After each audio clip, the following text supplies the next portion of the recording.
사도신경함으로 신앙 고백하겠습니다.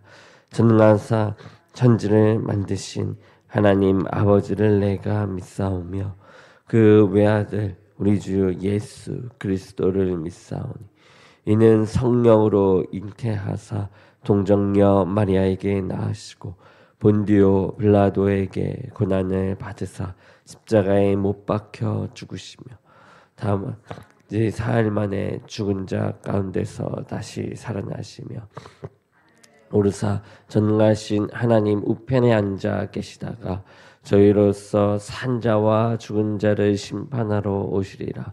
성령을 믿사오며 거룩한 공회와 성도가 서로 교통하는 것과 죄를 사하여 주시는 것과 몸이 다시 사는 것과 영원히 사는 것을 믿사옵나이다. 아멘. 오늘 말씀은 잠언 6장 20절에서 35절의 말씀입니다.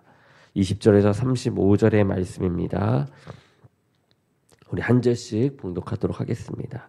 내 아들아, 내 아비의 명령을 지키며 내 어미의 법을 떠나지 말고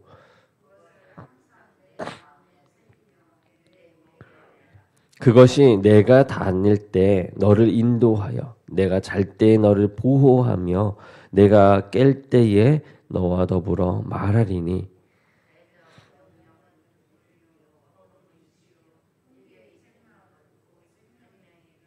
이것이 너를 지켜 악한 여인에게 이방 여인의 혀로 호리는 말에 빠지지 않게 하리라.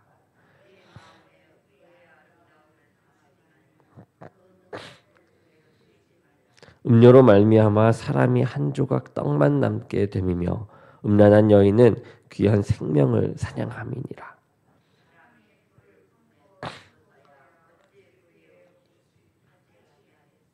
사람이 숯불을 밟고서야 어찌 그의 발이 되지 아니하겠느냐.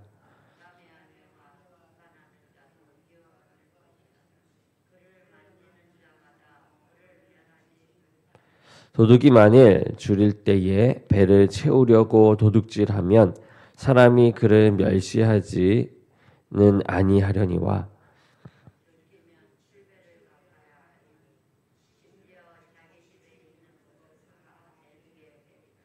여인과 간음하는 자는 무지한 자라. 이것을 행하는 자는 자기의 영혼을 망하게 하며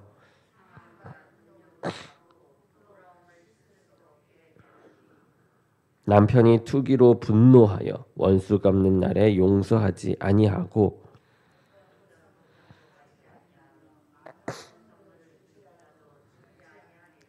아멘. 아멘. 오늘은 잠언 6장 그 뒷부분의 말씀입니다. 우리가 어제는 6장 전반부의 말씀을 보았죠. 이 6장 전반부에는 아버지는 아들에게 이제 보증을 서지 말라라고 얘기하고 부지런히 일해야 한다라고 얘기하고 마지막에는 불량하고 악한 일을 하지 말라라고 교훈을 하고 있었습니다. 그리고 하나님이 미워하신 행동 양식 7가지를 언급함으로써 실제적 가르침을 전해 주었었죠.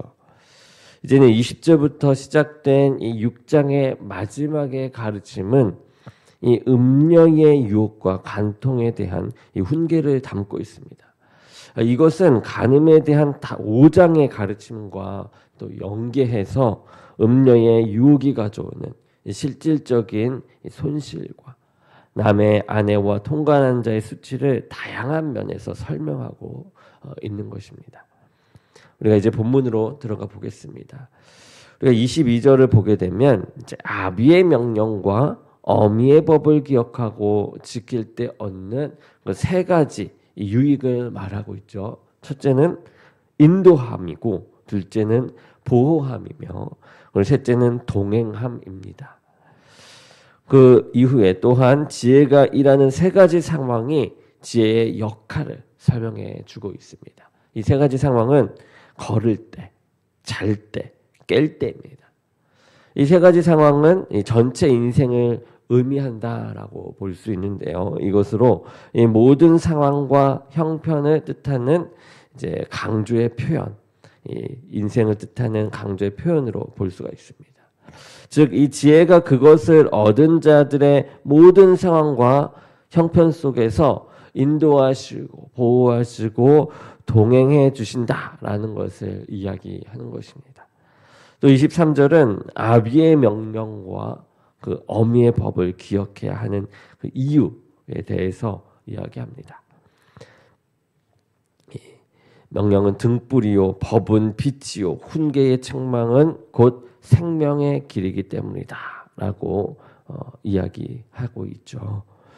이곳에서는 인생을 어두운 길로 비유하고 있습니다. 어두운 인생길을 걸어가는 우리를 인도하고 또 보호하고 동행해서 생명의 길로 인도하는 것이 이 지혜의 역할이다라고 이야기하는 것이죠. 여러분 하나님의 말씀을 우리가 알고 기억하는 것에 우리는 그치지 않고 거기에서 더 나아가 이제는 마음에 새기고 내면화해서 이제는 실제 생활에서도 자연스럽게 이 말씀 묵상하고 마음에 새긴 것이 행동으로 흘러나올 수 있기를 원합니다. 하나님은 순종의 제사보다 낫다라고 하셨습니다. 말씀을 따르고 우리가 순종할 때 우리의 삶은 이렇게 오늘 말씀처럼 평안해지고 하나님이 기뻐하시는 그런 산 제물로 우리의 삶을 드릴 수 있게 됩니다. 보호를 받게 되는 것이죠.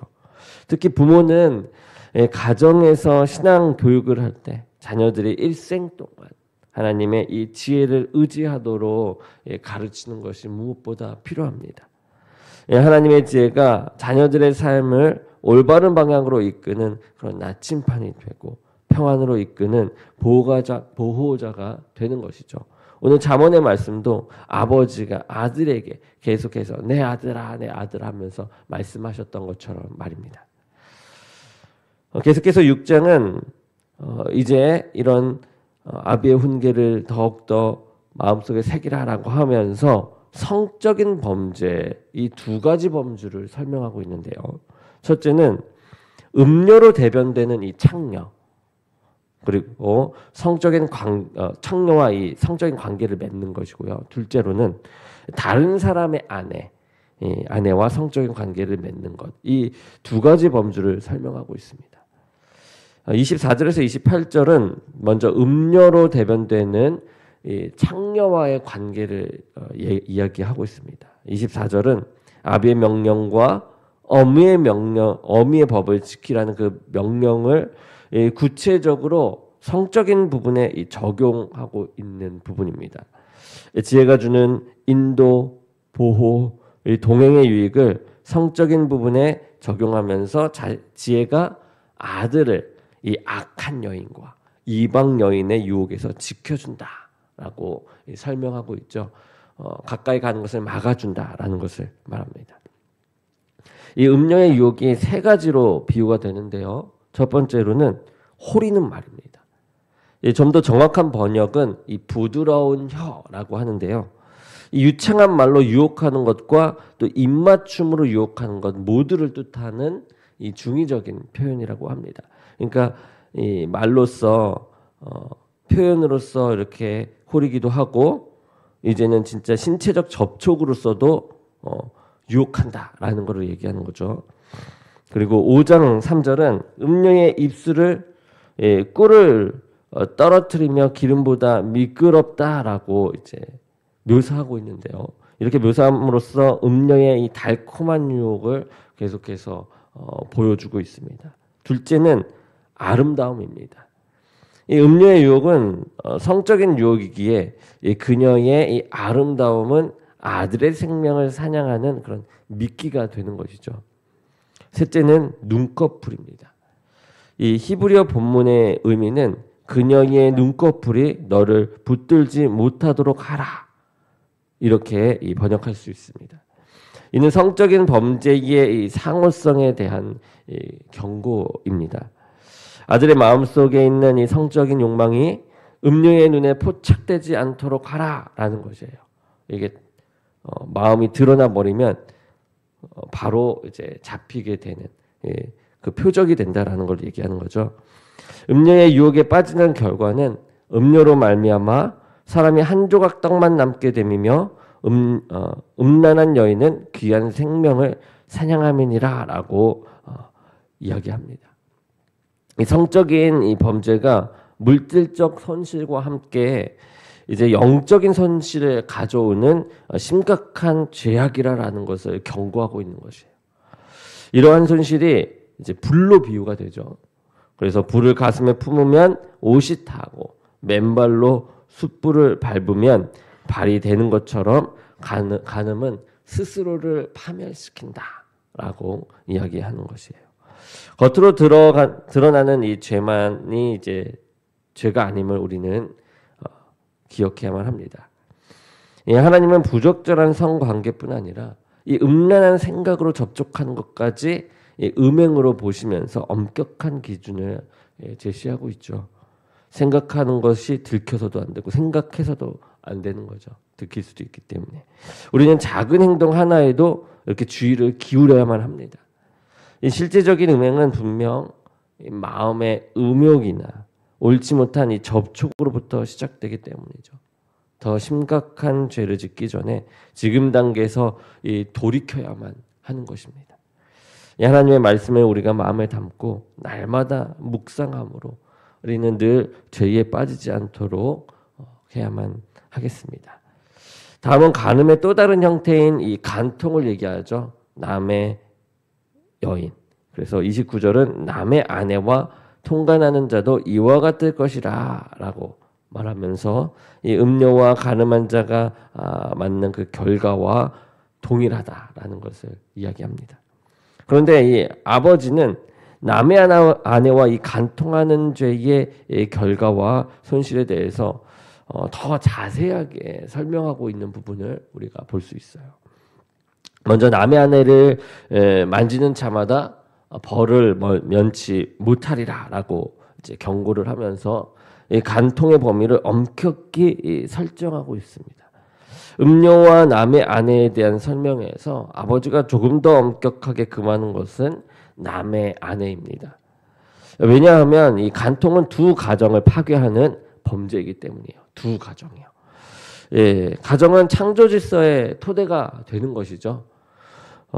가정이 무너지게 되면 사회가 무너지게 됩니다. 그렇기 때문에 남의 아내와의 이 간통을 더 심각하게 다루고 있는 것이고 그 결과에 대해서도 더 심각한 손실이 따름을 설명하고 있습니다. 이 간통죄의 결과는 첫 번째로 경제적 손실입니다.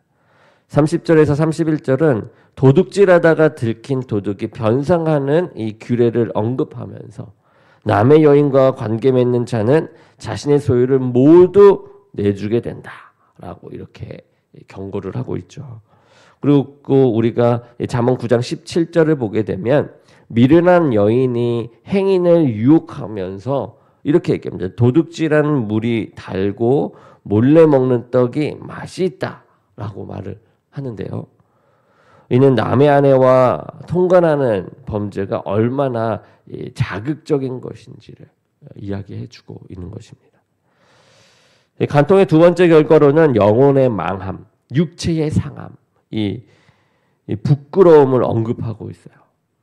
그러니까 망하게 한다라는 것은 전쟁에서 이 적군에 의해서 완전히 초토화된다. 그것을 의미하는데요.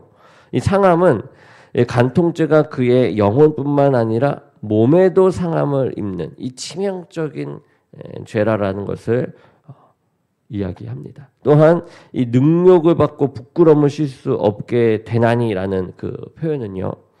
명예의 실추에 관한 것이에요.